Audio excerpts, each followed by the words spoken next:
Welcome to the Deep Dive. Today, we are plunging into a set of sources that are all about unlocking your inner artist, and we're focusing on the mega popular draw with Art for Kids Hub Animals. That's right. We've got the book right here, and our mission today is pretty simple.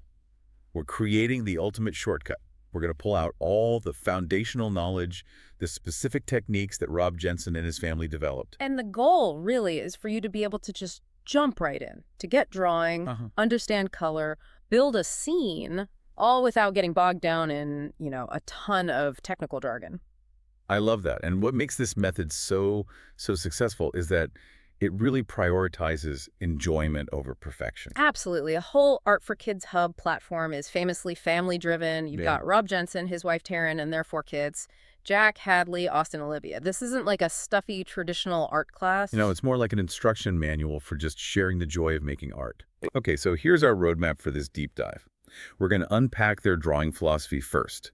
Then we'll get into the specific tools they recommend, and maybe more importantly, why they recommend them. Then we'll decode their approach to color theory, which is surprisingly accessible. And finally, we'll look at the more advanced stuff, like building full scenes, and we'll finish with those really clever folding surprise drawings. Let's do it. So let's start at the beginning with that core philosophy.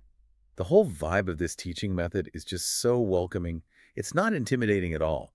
The book gives you 30 different projects, but the #1 rule you have to get in your head right away is... there are no mistakes and no wrong ways to make art.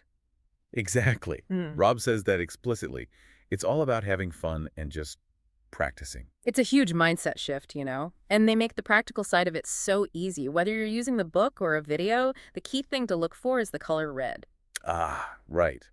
All the new lines or the current step you're working on is always marked in red. So it's pretty much impossible to get lost. And they also give you these fantastic navigational tools so you know what you're getting into.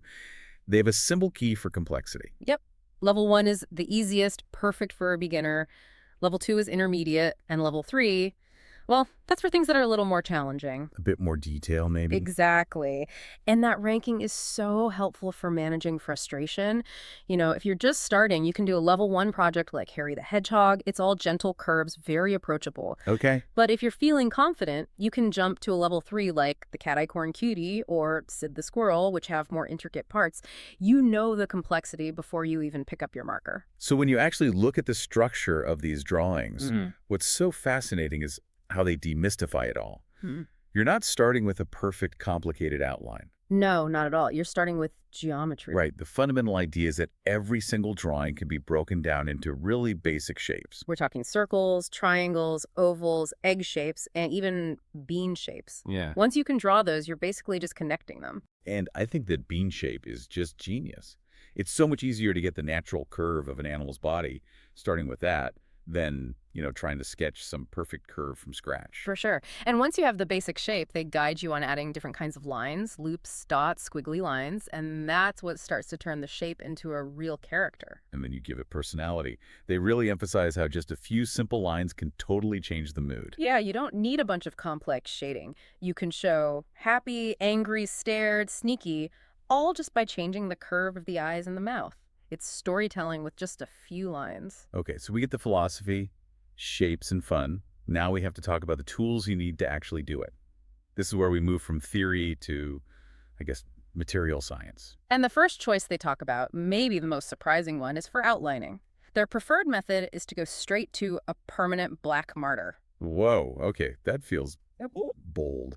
If the main philosophy is no mistakes, why jump straight to a permanent marker? Wouldn't a pencil be way less stressful? That's a great question, and I think there are 2 reasons. First, they do say, you can start with a pencil if you want. But second, choosing that bold marker, it's a deliberate artistic choice. How so? It creates that classic, solid, cartoony look that really defines the Art for Kids Hub style. It makes you commit to a bold, confident line right away. No faint, sketchy pencil marks. Okay, that makes sense. It supports that idea of confidence. Now let's get into coloring, because the source material has some really detailed notes on different materials. Absolutely. Let's take markers. They specifically recommend alcohol-based markers. The reason is they dry super fast, so no smudging, and the colors don't really fade over time. And a lot of those sets have two tips, right? A Right. fine one and a thick one. Exactly, so you have maximum control. And then they contrast that with something simple like crayons. We all know wax crayons. They're cheap, but they can be bumpy, and they're really hard to blend. Yeah, for sure. So they contrast that with gel crayons, which they describe as creamy and extra smooth. That little distinction is vital if you want that smooth, polished look. It's the difference between a quick sketch and a finished piece of art. Right. And the same thing applies to pastels. Soft pastels are chalk-like, great for smooth, light blends, like for a background. Yeah. But if you want bold, bright character art, You'd want oil pastels. you want oil pastels, which are much closer to that creamy texture, the choice totally changes the style of the drawing. And finally, paint. They mention water-based media like watercolor or acrylic, and the first thing they stress is you need sturdier paper. Oh, yeah. Watercolor paper is a must to handle the moisture. And they give this great little pro tip about brushes. Natural bristles are best for watercolor, but you need synthetic bristles for thick acrylics. That's a tip that can save you from ruining your brushes and getting muddy colors. The big takeaway here is that the right tool isn't about being expensive. It's about understanding what you want the final look to be, bumpy, blended, or bold, and choosing the material that gets you there. Okay, once you've picked your tools, the next layer of genius here is decoding color theory. This is the science that makes your drawings really pop. And we start with the absolute fundamentals, Yeah. the primary colors. That's your blue, yellow, and red. You can't mix other colors to create them. They're the bedrock. And when you mix those, you get your secondary colors. So yellow plus red gives you orange. Red plus blue is purple, and blue plus yellow is green, simple enough. But then they get into manipulating the tone. So gray is just white plus black. Pink is white plus red. The rule is really simple. White lightens any color, black darkens it. And that is how you start to create dimension. But the real power, I think, comes from understanding color temperature and complementary colors. Right. Color temperature is basically the mood. Exactly. Cool colors, your blues, greens, purples, they feel calm, like water or nighttime. Then you have your warm colors, yellow, orange, red, which are all about energy, fire, sunlight. That distinction alone is so helpful for setting the atmosphere of a scene. But the big aha moment comes when you learn about complementary colors. Oh, absolutely. These are the colors directly opposite each other on the color wheel. So yellow and purple, blue and orange, red and green. And the key insight for any artist is that when you put these pairs right next to each other in a drawing, They create the highest possible contrast. It makes both colors look way, way brighter and more energetic than they would on their own. It's a trick pros use all the time. that totally explains the vibrant energy in all their drawings. It's not random bright colors, it's color science. Mm-hmm. And that leads us to the single most actionable piece of advice in the whole book, the 3-step coloring approach. This is how you make your drawing look professional. Okay, with step one. Step 1 is the foundation. You just add smooth, flat areas of color. That's your base. Step two is for depth. This is where you layer colors or use a slightly darker shade to create shadows. So under the chin, beneath an arm, places where light wouldn't hit. And step 3 is the final polish. This is where you finish with bright white highlights, just a little dot of light in the eye or a streak on the nose. And it suddenly looks three-dimensional, glossy and alive. It really does. Mastering that 3-step process is what will instantly elevate your work. Okay, so we have our character. It's colored with depth. It's got professional highlights. Now we're getting into part 2 of the process, which is scaling up and building the whole scene around that character. And they start with this great visual shorthand, using symbols to quickly communicate emotion and action. Like the big boom? Right. It's not just an explosion. It can be a sudden thought, a big action, or just a burst of excitement. And on the other end, you have things like sparkles and hearts to show a magical feeling or, just cuteness and affection. They instantly set the emotional tone. They even give you tools for, like, verbal communication. A round speech bubble is just for talking. But if a character is shouting or excited, You use the spiky speech bubble. you use the spiky one. Again, it's a simple line change that completely dictates the emotional delivery. Movement is also huge in cartooning. They show you how a few simple action lines can illustrate flying, or the splash from swimming, or the zigzag of bouncing. There's even a specific line for landing. You can really feel the thud. And beyond action, props and habitat are what finalize the setting. You give an animal a skateboard or sunglasses, and it instantly tells you more about their personality. Sure, sure. And when you're drawing the great outdoors, they break everything down into those simple shapes again. So a treetop can just be a cloud shape or a triangle shape. Keeps the background style consistent with the character. Yeah. And flowers. A Mhm. simple swirl for a rosebud, circles for a daisy, all of it standing in the little zigzags of grass. It's so manageable. Even big landscapes. Mountains are just pointed or rounded tops. An erupting volcano is a flat top, a cloud of smoke, and a squiggly line of lava. And the ocean is just sweeping, curvy lines. This approach means a young artist can put their narwhal into a cool ocean scene without getting totally overwhelmed by realism.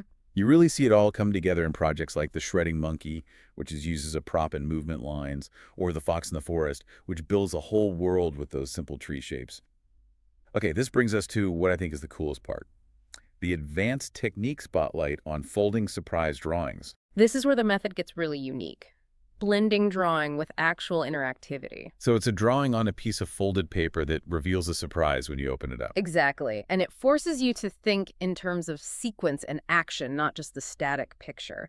The setup is key. You have to get the folds just right. It's a 10-step process that creates 4 distinct sections on the paper. Okay. And the best example they use to walk you through this is the Hungry Shark project. Mm-hmm. So when the paper is folded shut, that's when you draw the outside. The shark's face goes above the top fold, and its body goes below the bottom fold. The surprise is totally hidden. And then, for the reveal. You unfold it. The first step is to draw 2 parallel lines to connect the head to the body across that new empty space. Then you draw a huge rectangle for the mouth and fill it with zigzag lines for teeth. And they add that fun cartoon element, a tongue, which, real sharks don't have, but it adds so much character. It really does. Then you finish the throat, add some color dark red for the mouth, pink for the tongue, and the whole thing becomes interactive. Right. You could hold the top and bottom and open and close the shark's mouth. It turns your drawing into a fun, movable puppet. It teaches structural thinking, and it encourages you to, actually play with your art when you're done. So if we pull all the way back and look at the whole picture, the Art for Kids Hub method is this surprisingly rigorous but incredibly accessible path. It really is. It starts with simple geometry to build your character. Then it gives you that crucial 3-step coloring process for dimension. And then it shows you how to use simplified symbols and outdoor elements to build a complete, engaging scene. It's just a perfect complement to more traditional art instruction. It succeeds by making the learning process fun, family-oriented, and just not scary. It constantly reminds you that art is about practice, not perfection. Which brings us to our final thought for you to chew on today. We learned that complementary colors, red and green, blue and orange, yellow and purple, when you put them next to each other, they get brighter and more energetic. Right. And we also know that cool colors are calm and warm colors are energetic. So if the goal of your art is to evoke a really specific complex emotion, let's say the feeling of excited calm, you're trying to balance that energy with tranquility. What dual temperature complementary color combination would you choose to express that precise, nuanced emotional state in your next drawing? Think about which pair brings just the right amount of visual tension.